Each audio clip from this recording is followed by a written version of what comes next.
Today we are showcasing the wines from Ricky Ponting, made by Mr. Ben Riggs, who has been an absolute winemaking legend in the industry. Yeah, pretty much we're very lucky to have Ricky, Ben, and David, who is the owner of Three Wines Merchant, who pretty much facilitates all the day-to-day stuff for these guys to get us all together and make this happen today. So it's really cool that we're going to be able to do this. I'll be your host this evening. I am Michael Russell. I'm the wine and spirits buyer here for United Cellars. We have Ben Riggs here this evening, who is the winemaker, and Ricky Ponting here, which is the Australian national cricket player and also captain. Did you want to introduce yourself to anything else, any other accolades that you've got there, Ricky?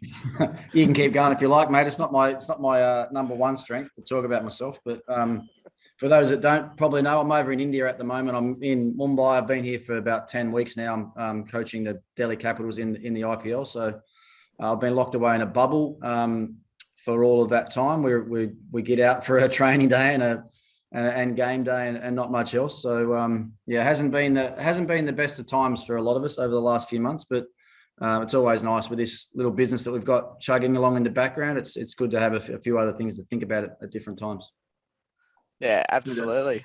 You see the photo, just go back to that photo you were before, Michael. Great. Chat about that. The big rosé grape that we're looking at in the photo. Yeah, I think that might be a cricket ball. Yeah. We make rosé out of. Glass looks like a rosé as well. Yeah, cool. So thankfully tonight, Ricky was kind enough to donate one of his hand-signed Kookaburra bats that we'll be giving away this evening. We've got a competition going on between each of the wines that we taste this evening. We will be putting up a question on the screen. Simply, if SMS in to 0419 001 858 with your name, email, and the correct answer to the question, and you'll get an entry into the draw. If you get the answer incorrect, you get one entry. If you get the answer correct, you get 3. So it always pays to play. I might hand over to Ben here or Ricky, whoever would like to start off, just to talk about the region of Tasmania and where the fruit is that you sort of picked up there, mate, and why. Well, I can see you just put that little map of my home state up there. You can see that area number 2, which is Launceston, which is where I was born and bred, and the highlighted area is obviously the Tamar Valley, which is where we've sourced the fruit from for the 2 wines that you're tasting there today, the Pinot Noir and the Chardonnay. Ben's done a little bit of work on both of those wines, a little bit of blending work on both of those wines to sort of get them to where we wanted them. My wife's got a pretty high expectation on Chardonnay, how she'd like Chardonnay to look in the bottle and also taste in the glass. So Ben had his work cut out, certainly for the first vintage of our Chardonnay, to sort of make it a little heavier than what it was when we first got our hands on it. But yeah, and a bit of, I guess Ben can talk a bit more about the blending and the making of the wine, but I guess a bit of a background on where we started and why I felt it was so important to have a couple of Tasmanian wines in the range. Is, you know, we wanted to, through this whole brand and the label of Ponting Wines, we wanted to be able to tell a story about me and my life and my upbringing, and obviously being born and bred in Launceston and that area particularly highlighted there, and some other areas that you'll see on that map, you know, being some of the best wine producing regions in Australia. We, you know, to tie the story together, we wanted to have a couple of wines from those regions. So the Chardonnay was named the Pioneer Chardonnay. For a background on the name, Pioneer's up on the northeast sort of region of Tasmania, which is not highlighted there, but it's over to the right-hand side of Piper's Brook, more up towards the northeastern tip of Tassie, and that's where my heritage, my great grandparents and grandparents and my dad even was born and raised and lived in that area in Pioneer. It's very much near a mining town, a tin mining town up on the northeast coast. And you know, as far as storytelling was concerned, we thought that was a really apt name for one of our wines. The other wine that you're tasting, the Pinot Noir, you notice the name on the label there is the Mowbray Boy. if you talk to anyone, I guess, in Tasmania and ask them about me and my upbringing, the first thing that would probably come to mind would be that they would say that, well, he's a Mowbray boy. Mowbray is the area that I sort of grew up and spent most of my time as a junior. It's also the suburb that my home cricket club was based in. So I joined the cricket club as a 9-year-old and played every grade game of cricket that I've ever played in my life. I played with the Mowbray Cricket Club, and to this day, holds a very special place in my heart as far as where I learnt a lot about the game, but also a lot about life from a lot of the senior players around and senior people around that cricket club. So that's where the name of the Pinot Noir started, and to be able to tie in a bit of my heritage, as I said, and my upbringing into this label and into this brand has been really exciting for us. And for me, it's my first exposure to making wine in Tasmania, and it's been pretty interesting. If we can go back to that map, Michael, we started out just in the Tamar Valley, but this year, 2022, we've actually sourced some fruit from the Derwent Valley as well.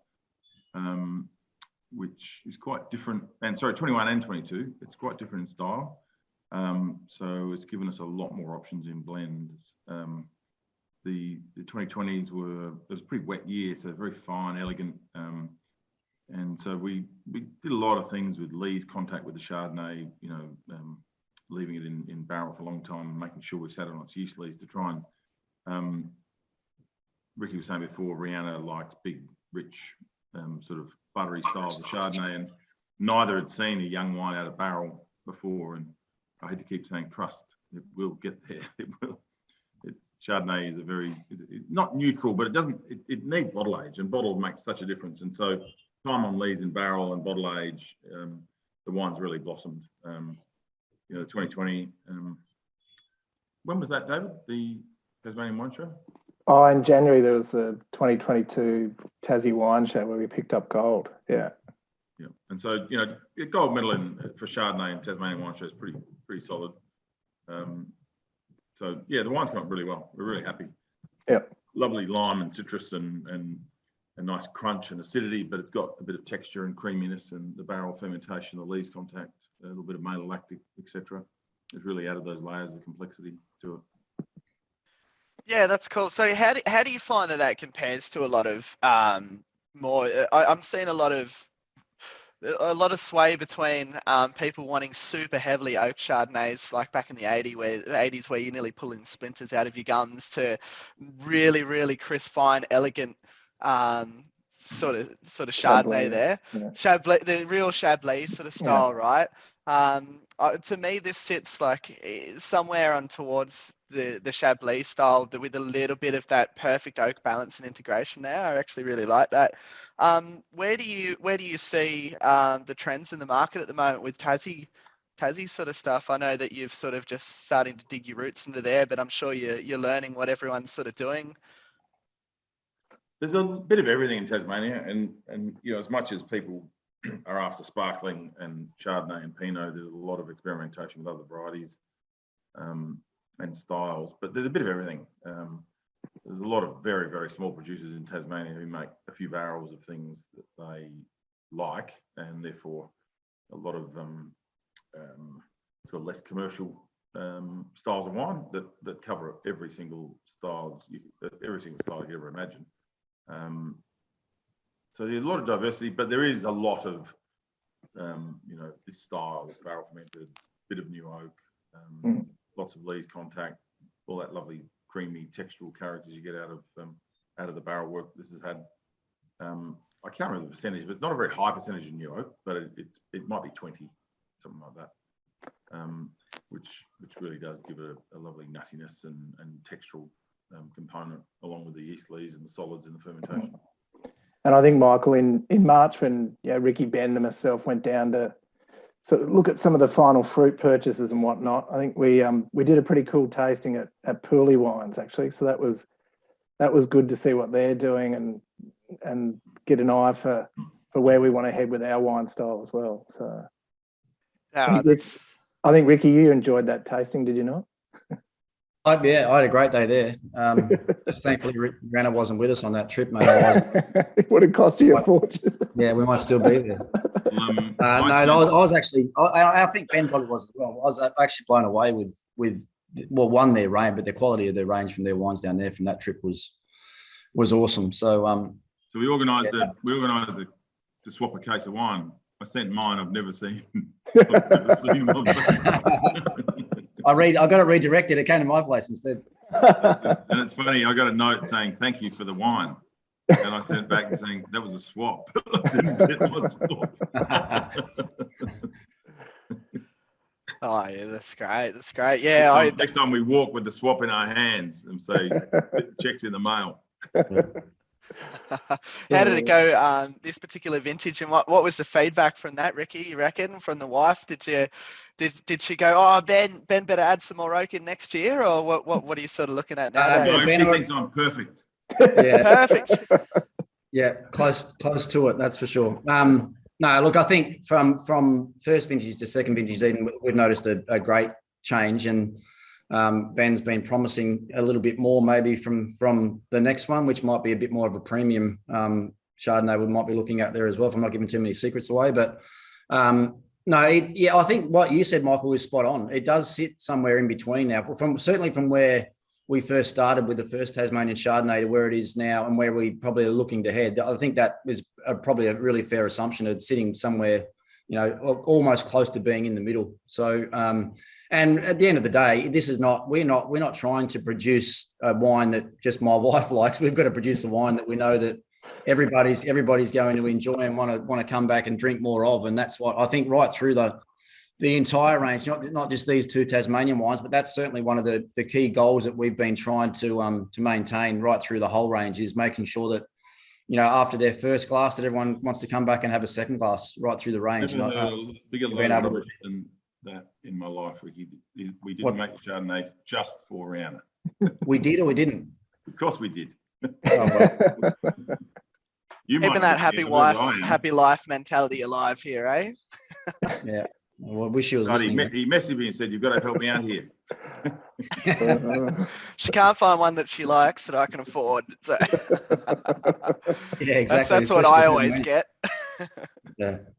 And look, with winemaking, you are making wine to suit the market that you want, and there is, it's crazy to make wine that is only a wine that you like and no one else is going to drink. So it is very important that you have some commercial kind of bent to everything you do. But I was very comfortable with the concept that we're trying to make something that the people whose name is on this label and who the integral part of them talking about it, that it's a style of wine they really enjoy drinking and they want to get behind. And so it's a bit of both, making sure we make the market happy, but make sure we make Rihanna happy. That's great. All right, well, that's good. Well, we might actually lead into our first question then, a little bit there. Ricky, I'm sure you know the answer to this one, but in January 1992, Ricky famously beat what record set by David Boone? Was it answer? Beer drinking? Yeah, no, it wasn't 57 cans on the way to England. Let's cross that one off.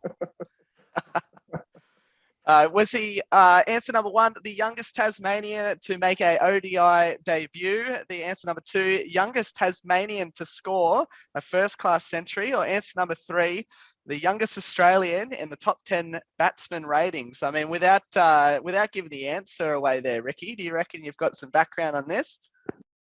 I'm a bit confused, actually. He's going to say all. Yeah, I reckon I might have it. Yeah, I reckon I can get that one. Are you allowed to give the answer now? Huh? Do you want me to give the answer? I'm thinking it's number two. That's good. Well, what we'll do, we'll go back through the questions at the end of the oh, shivers. We've changed the thing here. Yep, beautiful. We'll give the guys a bit of time to plug in their responses into the SMSs. We're getting a couple coming through here at the moment. Hopefully, it keeps changing back. That's unfortunate. There we go.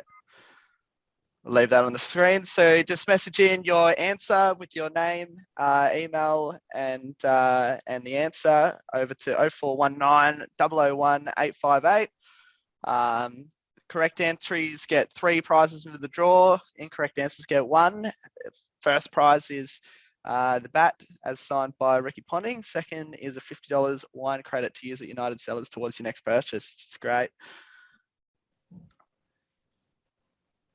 So I take it, David, I'm not supposed to be telling the people these answers after that. No, let's yeah, I think that's a gimme, that one. You can help it out with that one. Mate, I'm not sure it is, because I'm not still sure. I think it could be a So couple you've of those. given them all the wrong answer. They might have one Yeah, it could be a with couple of the those wrong answers, I think. That'd be quite funny if you got it wrong. Ricky won't win the signed bat, obviously. Okay, a couple of answers coming through here at the moment. Yeah, you might be better trying one of the others just in case Ricky's not right. Oh. Well, it's possible there's more than one of those is right, though, isn't it? Well, yeah, that's what I'm thinking, actually. I've just been told that no SMSs have come through just yet. If anyone else hasn't, if anyone has sent an SMS through, please chat me so that I know and we can fix the problem. Michael, do you not want to give away the bat? Are you trying to keep it for yourself? Yeah, it's the wrong phone number down. I have a housemate who is an absolute massive cricket fan who would love to get his mitts on this. So I already told him that we had it. He said, "Can't you just give it to me anyways?" I said, No, definitely can't. What we might do, if you guys have actually SMS'd in your answers, I unfortunately do not have them at the moment. I will double check them. But the correct answer is answer number 2. He was the youngest Tasmanian to score a first-class century. There you go. So who's the youngest Tasmanian? Did you know that, Ricky? International debut. No, I wasn't sure if it was actually. I wasn't. It could have been any of them. The number 1 I thought might have probably been right as well. Yep. Who would that be if it's not you?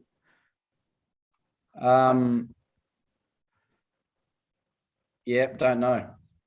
They're probably 2 of them. I got my phone beside me. I'll have a look. Yeah. Have a look. Just see if it's probably someone in the 1880s or something, you know. and check that. There would have been no ODIs then, though. Yeah, you're right. Until the 70s in England, was it? The first one. That was Australia, England to make up for a washed out test, wasn't it? Yeah, I think they did. Yeah, yep. Yeah, might have to check that one as well. Make sure the man who's created the quizzes hasn't stitched me up. So I will get my fact checker onto that at the moment. Can you please check that, Casey? And we will double check that is the answer and get them through. All right, very good.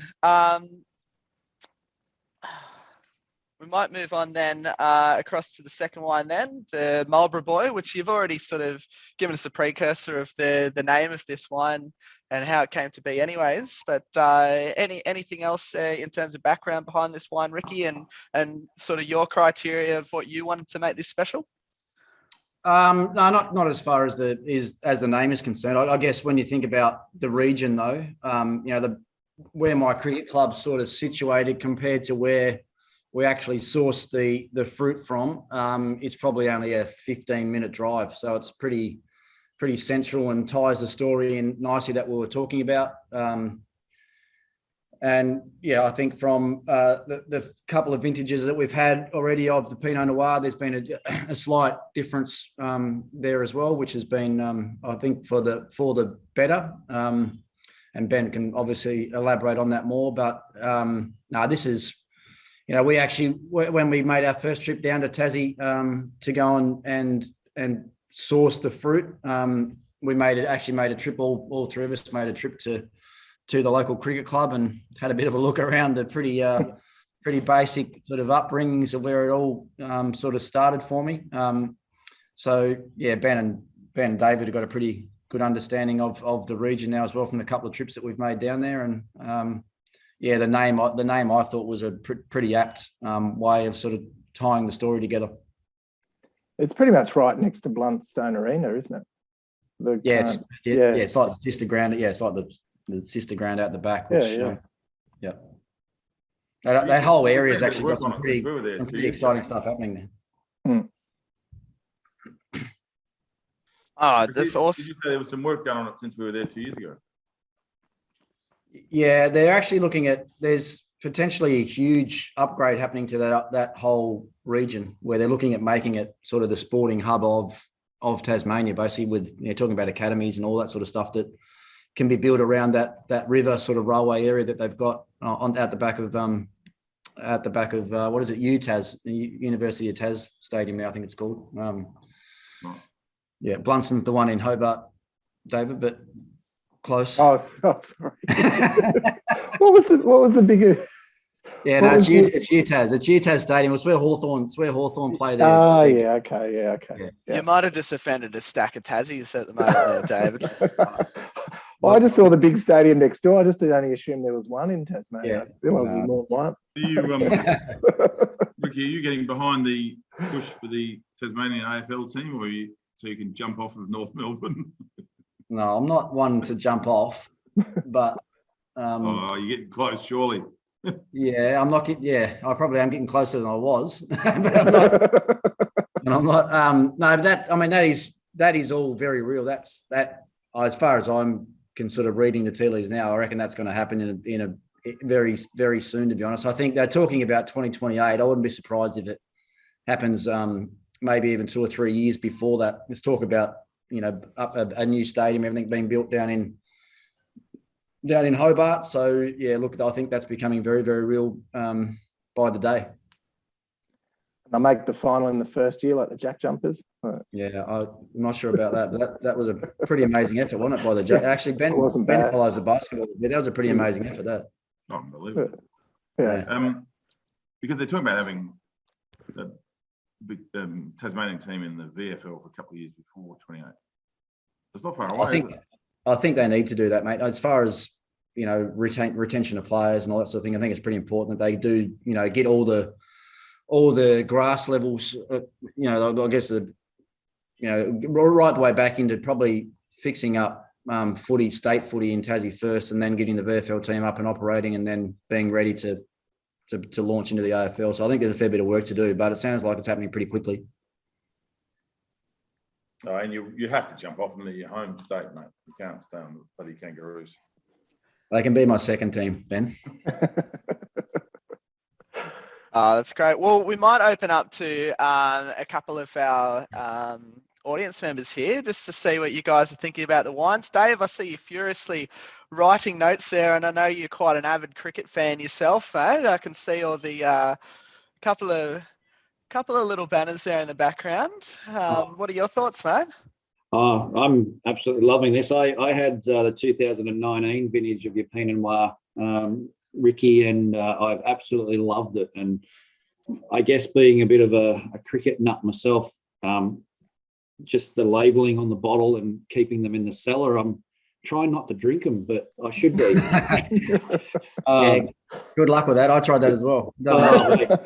Absolutely fantastic. I love Tassie Pinot Noir, and it is just superb, and you'll certainly be buying plenty more in the future, that's for sure. Yeah, no, we are. Thanks, mate. More. Sorry, yeah. Sorry, Ben.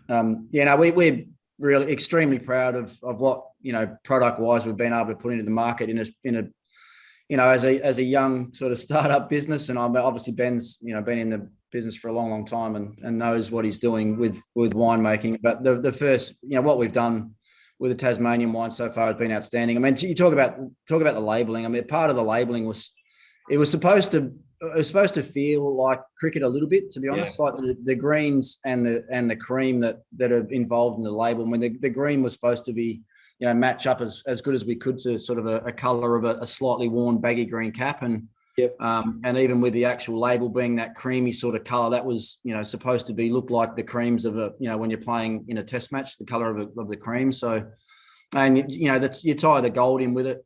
David and Ben know that when we started this project, it was really important to me that we we were sitting in that really premium range. The wine definitely sits in that premium range. We know that, but it was important that everything to do with the business was premium, and the labelling. Thanks to the guys in Adelaide, have done an amazing job. We're really happy with where that sort of started, and there's no doubt the next couple of years that will just get, when we add a few different wines into the range, that the labelling will keep getting better and improving as well. Which I'm not sure if you've seen the 127 Barossa Shiraz that we've got, but that label in particular is one that really stands out through the whole range. So it's we're really proud of what we've been able to do so far. Yeah, it's great. I really am getting a lot of that savoury and spice, and obviously the length goes for ages. One thing I always notice, and I've been noticing it more and more and more and more with Tassie Pinot as I've been getting them in, is the whole bunch. It's just all the craze. Oh yeah, that's the 127 label that Ben Riggs is holding up there at the moment, the winemaker.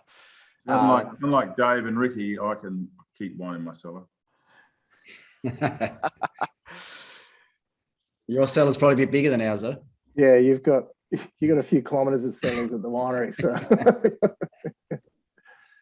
Yeah, that's right. Might open up to Sam. Have you got anything to say about either the Chardonnay or the Pinot there, mate? Actually, Bill, Sam's my wife. It's just a computer. Look, I'm really enjoying the Pinot. It's got a nice palate on it. Love the. I do get those ripe strawberries, and it seems to go forever. It's I don't really catch the whole bunch quite often. Is that referring to stemming as well, or? So there's a small percentage of whole bunch kept in the fermenter, which gives you a few things. It gives the berries are unbroken, so you get a little bit of a thing called carbonic maceration, which is if you put a grape berry into a carbon dioxide rich atmosphere, you have it's like an enzymic breakdown at the inside of the skin, and so you get color and character leaching out of the skin. It also creates some different perfume, and the stalk also adds a little bit of tannin, a little bit of like different tannins that help stabilize the color and give you some aromatic contribution as well. I think there's the trend, like everything, some people go, 10% worked really well, so I'm going to do 90.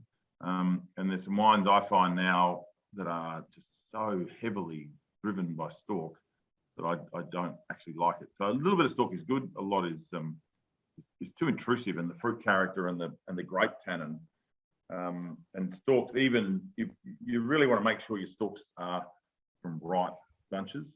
You don't want green stalks, because the greener the stalk, the greener the character they impart in the wine.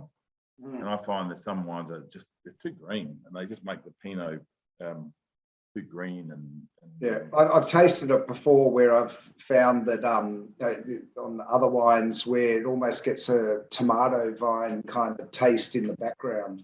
Yep. Yeah, very much what we don't want. Yeah, exactly. Yeah, for sure. I do find like it's really interesting actually, because I notice that there has been getting a lot of whole bunch in there. You can often get it's often sometimes it goes to about 100%. Feels a little bit overwhelming, but this uses just that perfect amount that sort of does just enhance the fruit profile that it's got there, and doesn't make it too brambly at all. Well, my intention is you don't actually notice it. It's there to do the contributing features and characters in the wine, but you don't notice the stalks. Yeah, it's good. Very good. Dave's still there. Dave, you only had tried the 2019 vintage, mate. Have you tried the other? No, it's only the 2019 stage that I've had, apart from this one now, the 2020. So I'll be venturing my way, hopefully, through more. You're pretty lucky to have the 19. We didn't make a lot of it, and we sold out of it in about 2 months. So yeah, it's worth holding on to, I reckon. Yeah, well, I grabbed it one night. I was actually just being out here in the country, just sitting around a fire pit and just on my iPad looking at stuff, and it popped up. Ricky Ponting wines, and I'm just like, oh shit, I've got to get some of that, and jumped on board. And when it turned up, and I opened up that first bottle, I was like, wow, this is awesome. Like, I just thought, yeah, I'm going to not drink these too quick. And sort of savor the moment and sort of, I don't know, drool over them, I guess. Seems the Facebook advertising's working then, right? I drank my last bottle of 19 a couple of months ago, and it's drinking very well.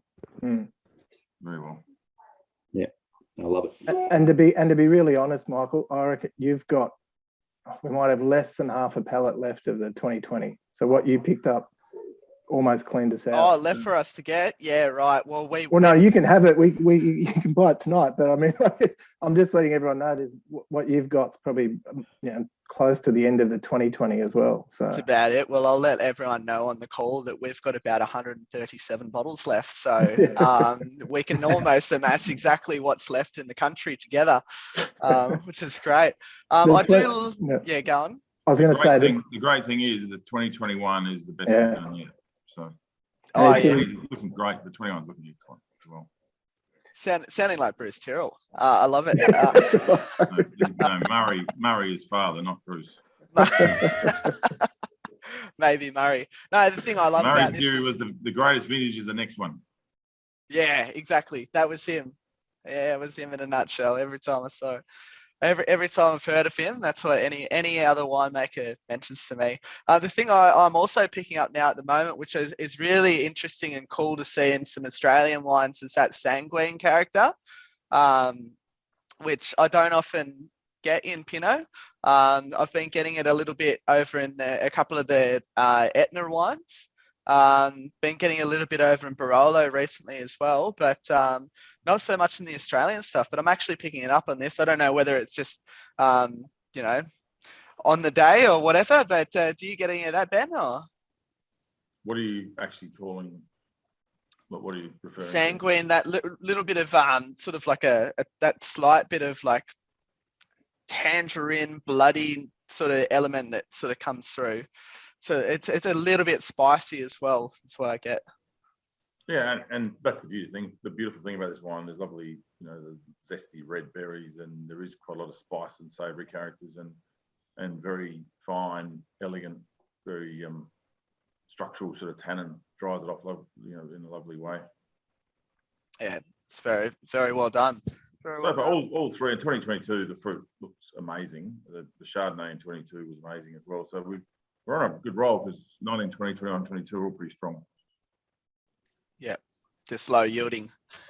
Can't get enough of it. I can tell you, we've had a battle trying to get fruit good. The quality of fruit that we're after out of Tasmania. You really have to drag Ricky Ponting around Tasmania to get your hands on it. It's been. I bet he loved that time away from his team. I wouldn't mind doing it right now, I can tell you. We've been working closely with Peter Dredge down there as well to help us source some stuff. So we had a couple of days with Dredgy tripping around, tasting fruit, and yeah, cool. Good. What's the process of that look like, and how do you go in that environment, Ricky? Going around vineyards, obviously not being a completely qualified winemaker, but what do you look out for and see there? No, I just hang out of Ben's pocket. I'm just listening to everything that Ben's talking to the guys at the vineyards about. I really enjoyed it, to be honest. Like I haven't done a lot of that. Obviously, I've spent some time when we first went to Tassie 2 or 3 years ago. Just walking through, listening, Ben telling me stories and explaining things to me. But even the last trip we had, which wasn't long before I came over here, so it's probably 3 or 4 months ago, we did the south of the state for a couple of days, and then moved up to Launceston and did a similar thing up there, and it was great. I mean, it's good to, one, to get on some of these properties in itself is just awesome. And that whole region, or both regions, through the Cole Valley and Derwent Valley area, up through the Tamar Valley, there's a lot worse ways to spend your day by getting through and tasting and sampling a few wines and a bit of the local produce. It certainly wasn't a punish, that's for sure. Shocking neck of woods to the bay. Shocking neck of the woods to be the most amazing of all, wasn't it? Like, how long did it take to get from where we started on these properties we got the vineyards? Down that dirt Even, track. even being a local Tassie boy, I had no idea where we were. And but how far was from the start of the property to that? Like it's 20 odd kilometres or something. We're driving through the property, the vineyard. Incredible. Yeah. Got a chance to And catch the Hollymans as well, which was good. Yep. Oh, yeah, great. Well, we might move into the second question then. In 1995, Ricky made his debut for Australia. In what format did this happen? Was it T20, a test, or a one-dayer? Ricky, I'm sure you know the answer to this. Don't say it. Obviously. I reckon the year must be wrong. I'm not that old. 1995. You reckon it was 2005? I wish it was. Guys, I've just been told that we haven't been able to resolve our SMS system at the moment. So if you could actually just chat through to me, that way I can log them personally and make sure that you guys are all in the draw. For the first question, I've got a couple of people that came through actually with the correct answer. And so what I'm going to do is I'm going to give anyone on this Zoom call. I do apologise to anyone watching this on Facebook. We're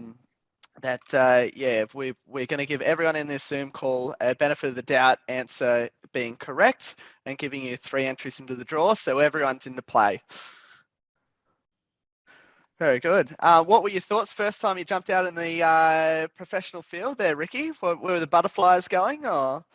Yeah, I won't give the answer away, but it was it was a tour of New Zealand where I made my debut in this particular format, and then we went straight on from there also over to the Caribbean. So that was on my first sort of full format tour, if you like, for Australia, which was on the same trip. So yeah, it was I was, as you can see there with that year 1995, I was pretty young and pretty green and pretty wet behind the ears still, like a young boy coming out of Launceston and playing with some of my. 30 in 1995. Sorry, you weren't 30 in 1995. I was only 20. I was only 20, I think. So you can imagine what a 20-year-old coming out of Launceston was like, Ben. It wasn't quite the finished product. You'd been at the finishing school at Adelaide with Warney and the boys. Yeah, as a 15-year-old, yes. It wasn't quite the finished product when I left there either, let me tell you. But look, yeah, long time ago. Some great memories. From that particular tour. I only played the one game, I think, on that tour, and then went to the West Indies not in the actual Test 11. So I went there as one of the spare batsmen with Justin Langer, who ended up being someone I played close on 100 Test matches with, and someone that to this day is one of my closest mates in the world. So this cricket life and journey that we go on, when you spend probably 10 months a year for 10 or 12 or 15 years with some of these boys, you can sort of imagine how close you become. So that was where it all started back then in 1995. Did you stick with him in the West Indies so he was your minder? It's fair to say I needed a minder. 20-year-old being let off the chain in the Caribbean in Barbados wasn't. I needed someone to look after me a little bit, but and he was capable. He's smaller than me, so I needed someone a bit bigger to be able to stand up for me in that sort of environment. And Ricky, if you don't mind, we chatted when we were in Tasmania. We were talking about Andrew Simons, and any words you want to tell people about him? It's been a pretty tough few months, to be honest, Ben. Like with what happened just before I left home with Rod Marsh and Warney, it's sort of, even it didn't feel like I was over that yet. I didn't have a chance to go to either of those funerals because I had to be over here and sort of start pretty much a new team and at a franchise that had just gone through the big auction. So we had 21 new players and a lot of new staff that I had to make sure I was here for, to make sure we're right for the start of this IPL. So I didn't really get to have full closure on that. And then, in the middle of it over here, this has happened again. So it's it's been, and I've got Shane Watson and James Hopes here with me. Hopes he probably played 10 or 12 years of cricket with Simo at either Queensland level or Australian level. I probably played 8 or 10 years with him, I guess we might have played. I was only thinking about this the other day. We must have played maybe 200 odd games of cricket together. Yeah, and he was one of the most trusted, soldiers you could ever take with you. He was a pretty simple bloke that, that probably in his early days of playing, he sort of lacked a bit of direction. And, I was sort of one that put my arm around him and tried to make him the best player that he could be. And in some of the teams that I captained, and he turned out to be, one of the best. People don't probably talk about him enough for just how good a player he was. If anyone out there that's on this, if you want to go back and watch some of his highlights packages and things he was able to do, particularly as a one-day player, then he was one of a kind, that's for sure. You said to me in Tasmania, if he had taken it, completely seriously, he's probably was one of the most unstoppable players you ever played with. Oh, certainly in one-day cricket and T20 cricket. Yeah, I mean, his skill set was pretty amazing. He's probably the best athlete when he was at his absolute best and fittest. He's probably the best athlete one of the best athletes that I played with. Someone like Brett Lee and Mitchell Johnson. Probably they were pretty amazing athletes as well. But his skill set, bat, ball, and field. I remember he could bowl off spin and medium pace for you as well. So in a test match, you could start out a test match on a good wicket and he could bowl some medium pace for you. And then at the end of the game, when the wicket started to break up and turn a bit, you could lean on him to bowl some spin for you too. So yeah, incredible player. But I think the thing that everyone's sort of saying now in the tributes and that over the last couple of days, a lot of people haven't talked much about his cricket because it's more about the sort of person that he was, the sort of bloke that he was, that people close to him sort of understand more than anything else. It was awful seeing the photos of his beautiful young children there, leaving them. It's sad. Yeah, there's not much good to be said about it, I guess. At the end, as you say, he's a couple of little kids, and we've only found out recently that that him and his wife had been living separate lives for a little while as well. So even then he would have been at home in Townsville by himself, which makes that journey at 10:30 in the night to his home, an empty home by himself, would have we start thinking about things like that, it becomes, I guess, more and more sad. You've had the cricket world in Australia's had a tough run. Yeah, it's as they say, I'm not sure whoever said it or made the saying up, but things tend to happen in threes, don't they? And hopefully that's it for us. That's three that we've had to sort of confront in the last 3 months. So hopefully there's no more just around the corner. That's for sure. Yep. Only hat tricks from here, please. Great. All right, guys, we've I think that's plenty of time on that question anyway. So I've just got the tallies coming through at the moment, so that's really well done. They're coming through at the moment. I will draw the wheel of wine once they're done just tonight. Just wanted to honestly say how cheap I am thinking that these wines are. I think they're minimum $35 to $50 bracket, and the fact that they're sub that at the moment is absolutely ridiculous. So we're actually doing these at the moment for $28.99 for the Chardonnay, and also for the Pinot Noir, we're doing them for $33.99. That pricing will go up within about the next 48 hours before the end of the week. So please make sure that you jump on that. If you can and you did like the wines and would like to order some more, we're happy to do that.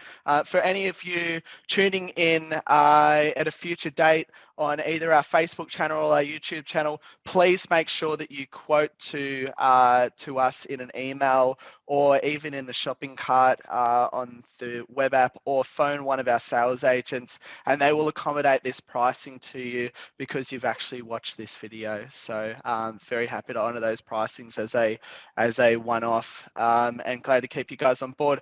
I'll leave this screen up for you, but I wanted to leave a little bit of room here. Usually we have 3 wines each evening, but I just wanted to leave a little bit of an open space here for anyone who's come along, just to ask a couple of questions. Ricky, thank you so much for your time today, mate. It's been absolutely amazing having you guys on board. Ben, yourself as well. David, your time's been brilliant as well, and thank you for setting all this up for us. It's been an absolute honor to have you guys here. But yeah, would love to open the floor just to a couple of questions that anyone might have. I mean, I think we've talked a lot about the wine, so that's good. Does anyone did Jody? Jody looks like she's got her hand up there. You're There allowed you to go. ask cricket questions. Hey, thank you so much. The wines have been stunning tonight. This Chardonnay, beautiful, so elegant. I love it. I'm just interested what other wines are in the range. You mentioned the wine from the Barossa Valley. I do happen to have that I found a Pinnacle Shiraz. So this is from some time ago that I've had in the cellar there. I can't read it, sorry. That was the 127, which is a Barossa Shiraz. Right. We have the Yeah. Rihanna Rosé. Yeah. The last year was first vintage, just about to bottle in 2022. Sort of classic Provence style, very Beautiful. bright, crunchy, red currant, very pretty, lovely fresh fruit style, but dry and very fine and high acid. We have the first session Sauvignon Blanc, which is Adelaide Hills Sauvignon Blanc. We did in 21 and just bottled actually today, the 22. Nice. And that is, and the last 3 years, 2021, 22 have been three of the coldest vintages I've experienced in my career. And so the white wines from Adelaide Hills are so incredibly aromatic and pretty. And the Sauvignon Blanc is absolutely spectacular. So we have the Rosé, the first session Sauvignon Blanc, the Chardonnay, Pinot you've got, and then we've got the McLaren Shiraz, which is the Pinnacle. Mhm. And then probably the wine that's done the best of all with medals, etc., is the Langhorne Creek Cabernet. That I guess surprised everybody except for me, because I think it's a great region that's underrated. It's sort of the problem with Langhorne Creek. There's not a lot of big wine brands in Langhorne Creek, and so it's been a bit of a grape factory for a lot of wine companies in Australia, rather than developing its own fame. Wolf Blass used Langhorne Creek a lot for all of the black labels, grey labels that won him all those trophies in the early parts of the Wolf Blass business, and that has been, I mean, really, I don't know, what have we won? 5 or 6 gold medals or something with that wine already. Yeah, 5 gold medals. Yeah. 5 gold medals.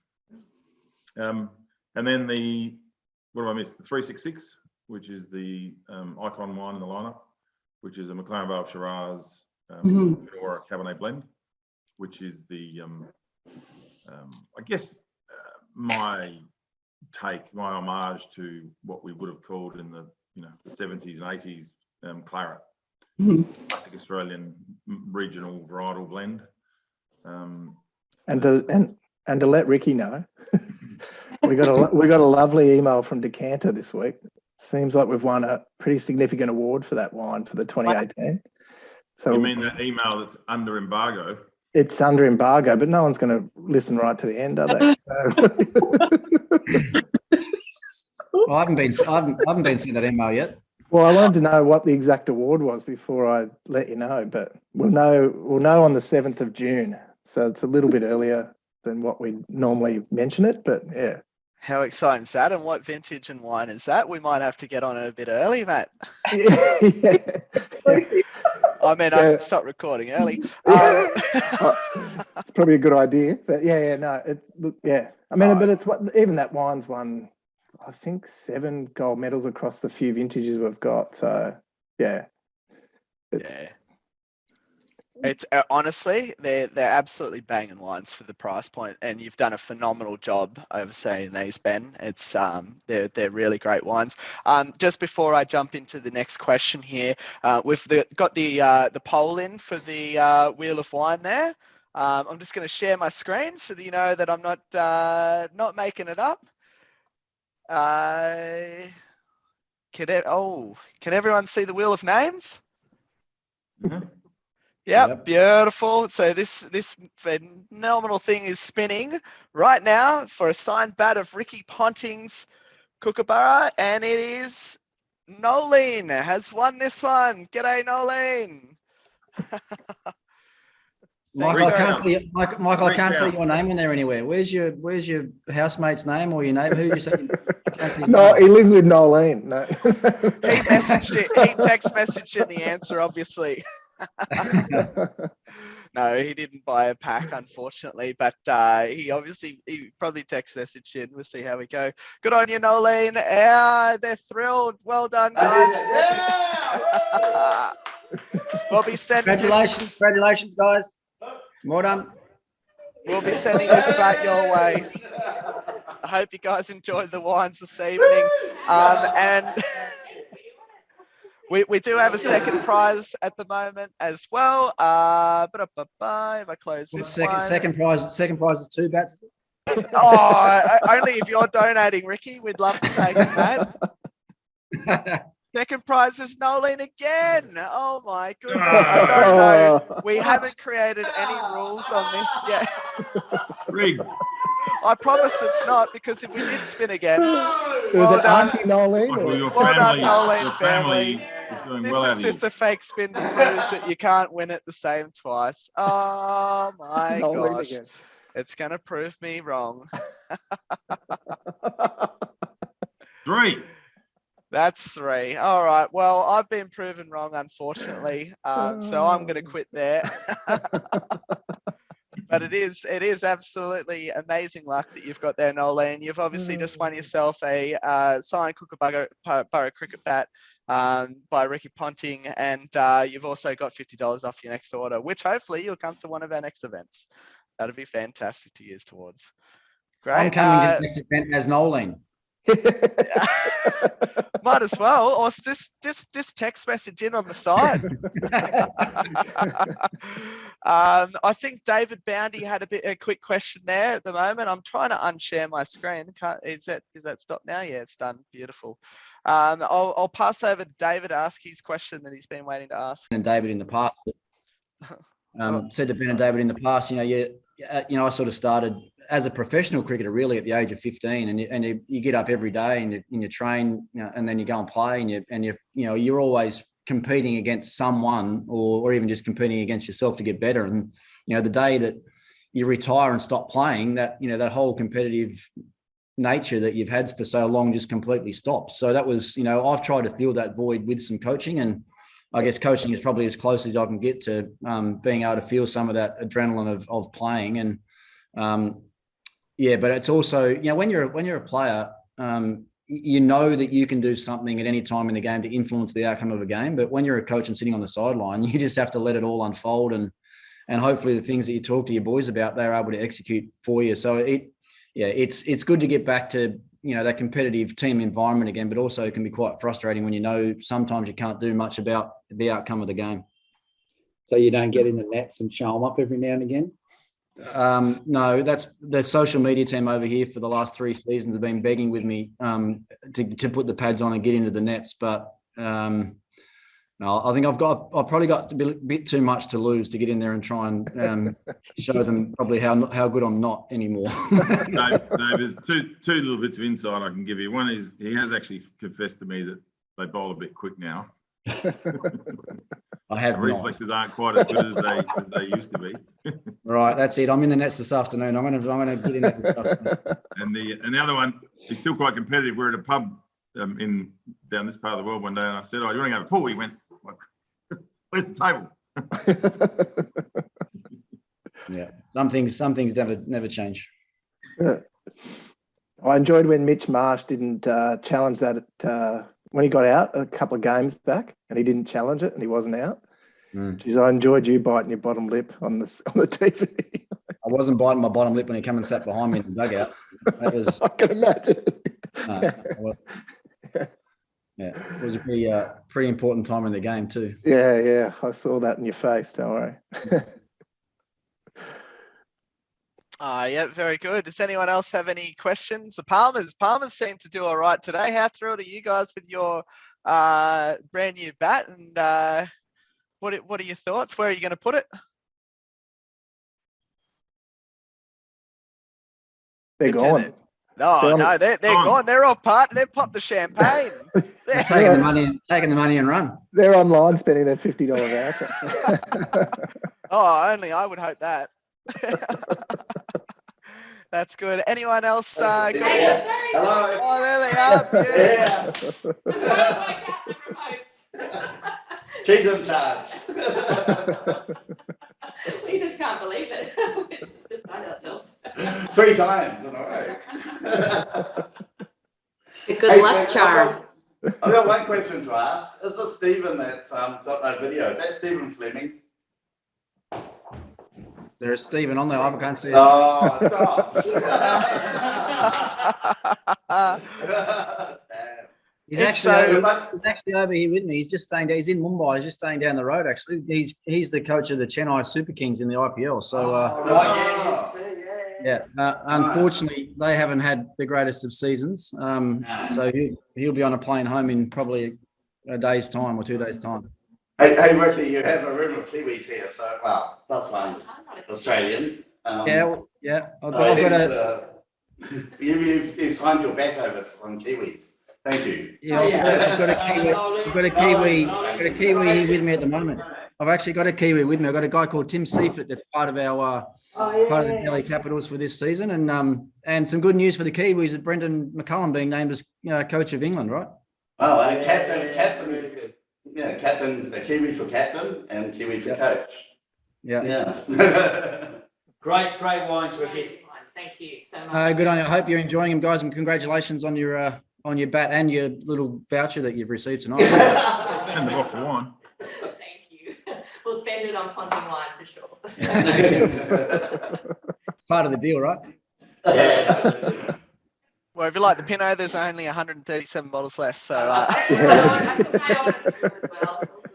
Orders come through. If they buy all of them, you'll give them another $50 off. Is that what you're saying? So- I highly doubt that. It's too cheap already, mate. Goodness me. You didn't tell me they were this good.